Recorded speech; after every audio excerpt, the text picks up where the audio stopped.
তোকে এমন অসীম জ্ঞান দিয়েছেন যার সাহায্যে মাটির নিচের সঞ্চিত শক্তিকে আমরা দৈনন্দিন জীবনে এক জাদুকরী মেকানিজমে ব্যবহার করতে পারি। একটি সাধারণ পেট্রোল পাম্প থেকে বাইকের ট্যাঙ্কিতে তেল ভরার দৃশ্যটি আমাদের কাছে খুব সাধারণ মনে হলেও এর পেছনে লুকিয়ে আছে ফ্লুইড ডাইনামিক্স এবং মেকানিক্যাল ইঞ্জিনিয়ারিং এর এক অসাধারণ বিজ্ঞান। পাম্প স্টেশনে দাঁড়িয়ে থাকা যে বড় মেশিনটি থেকে তেল দেওয়া হয় তাকে মূলত ডিসপেন্সার বলা হয়। মজার বিষয় হলো এই মেশিনের ভেতরে আসলে কোনো তেল জমা থাকে না। হাজার হাজার লিটার পেট্রোল বা অকটেন মূলত স্টেশনের নিচে মাটির গভীরে থাকা বিশাল সব সুরক্ষিত ট্যাঙ্কের ভেতরে জমা করে রাখা হয়। মাটির নিচের সেই ট্যাঙ্কের একদম ভেতরে একটি শক্তিশালী ইলেকট্রিক পাম্প বসানো থাকে যাকে সাবমার্সিবল পাম্প বলা হয়। পাম্প অপারেটর যখন মেশিনের স্ক্রিনে নির্দিষ্ট টাকার পরিমাণ বা লিটার সেট করে কমান্ড দেন তখন মুহূর্তের মধ্যে একটি সিগন্যাল মাটির নিচের সেই পাম্পে পৌঁছে যায়। সিগন্যাল পাওয়ার সাথে সাথেই সাবমার্সিবল পাম্পটি চালু হয়ে যায় এবং তীব্র বেগে মাটির নিচ থেকে তেল ওপরের দিকে ঠেলে পাঠাতে শুরু করে। পাইপের ভেতরে একটি একমুখী ভালভ বা দরজা থাকে যা তেলকে শুধু ওপরের দিকেই উঠতে দেয়।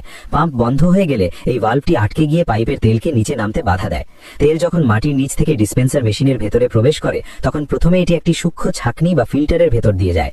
এই ফিল্টারটি তেলের ভেতরে থাকা যে কোনো ধরনের অতি সূক্ষ্ম ময়লা বা মরিচাকে আটকে দেয় যাতে বাইকের ইঞ্জিনে একদম পরিষ্কার তেল পৌঁছাতে পারে। ফিল্টার হওয়ার পর এই পরিষ্কার তেল মেশিনের সবচেয়ে গুরুত্বপূর্ণ অংশ ফ্লো মিটার বা পরিমাপক যন্ত্রের ভেতরে প্রবেশ করে। ফ্লো মিটারের ভেতরে ছোট ছোট গিয়ার বা চাকা থাকে। তেলের স্রোত যখন এই গিয়ারগুলোর ভেতর দিয়ে যায় তখন তেলের ধাক্কায় গিয়ারগুলো ঘুরতে শুরু করে। গিয়ারের প্রতিটি নির্দিষ্ট ঘূর্ণন ঠিক কতটুকু তেল পার হচ্ছে তার একটি নিখুঁত গাণিতিক হিসাব তৈরি করে। এই গিয়ারের সাথে যুক্ত থাকা একটি ইলেকট্রনিক সেন্সর বা এনকোডার ওই ঘূর্ণনের হিসাবটিকে বৈদ্যুতিক সিগন্যালে পরিণত করে মেশিনের মূল কম্পিউটারে পাঠিয়ে দেয়। আর ঠিক এভাবেই ডিসপেন্সারের বাইরের ডিজিটাল স্ক্রিনে তেলের পরিমাণ এবং দামের সংখ্যাগুলো জাদুকরীভাবে চোখের সামনে বাড়তে থাকে। মিটার পার হওয়ার পর তেল চলে যায় সেই লম্বা এবং নমনীয় পাইপ বা হোজ পাইপের ভেতরে। এই পাইপটি সাধারণ রাবারের নয়, এর ভেতরে স্টিলের সূক্ষ্ম জালের একটি স্তর থাকে। স্টিলের এই জালের কারণে ভেতরে তেলের তীব্র চাপ থাকলেও পাইপটি ফুলে যায় না বা ফেটে যাওয়ার কোনো ভয় থাকে না। পাইপের একদম শেষ প্রান্তে থাকে হাতলওয়ালা সেই ধাতব অংশটি যাকে ইঞ্জিনিয়ারিং এর ভাষায় নজেল বলা হয়।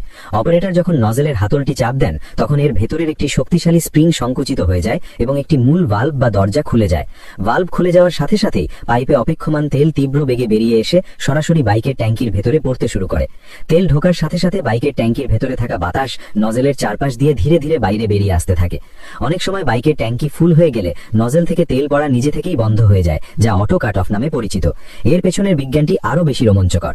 নজেলের একদম মুখের কাছে একটি ছোট্ট ফুটো থাকে। তেল বের হওয়ার সময় এই ফুটো দিয়ে বাইরের বাতাসও একটি চিকন টিউবের মাধ্যমে নজেলের ভেতরে ঢুকতে থাকে। পদার্থবিজ্ঞানের ভেন্টুরি এফেক্ট নামের একটি সূত্রের কারণে দ্রুত গতিতে চলা তেলের স্রোত এই বাতাসকে টেনে ভেতরে নিয়ে যায়। কিন্তু বাইকের ট্যাঙ্কি যখন তেলে ভরে যায় তখন তেলের স্তর ওপরে উঠে এসে নজেলের মুখের ওই ছোট্ট ফুটোটিকে ডুবিয়ে দেয় বা ব্লক করে ফেলে। ফুটোটি তেলের নিচে ডুবে যাওয়ার কারণে বাতাস আর নজেলের ভেতরে ঢুকতে পারে না। বাতাস ঢোকা বন্ধ হয়ে গেলে নজেলের একদম ওপরের দিকের চেম্বারে তাৎক্ষণিকভাবে একটি তীব্র শূন্যস্থান বা ভ্যাকিউম তৈরি হয়।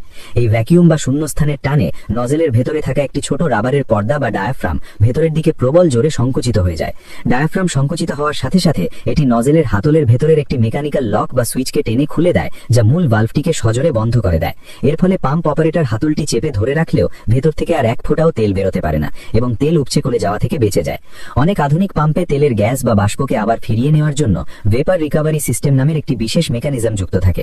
বাইকের ট্যাঙ্কি থেকে তেল ভরার সময় যে উদ্বায়ী গ্যাসগুলো বেরিয়ে আসে, নজেলের একটি আলাদা পথ সেই গ্যাসগুলোকে টেনে আবার মাটির নিচের ট্যাঙ্কে পাঠিয়ে দেয়। এই চমৎকার প্রযুক্তির ফলে ক্ষতিকর জ্বালানি গ্যাস বাতাসে মিশতে পারে না, যা পরিবেশকে নিরাপদ রাখে এবং আগুনের ঝুঁকি কমায়।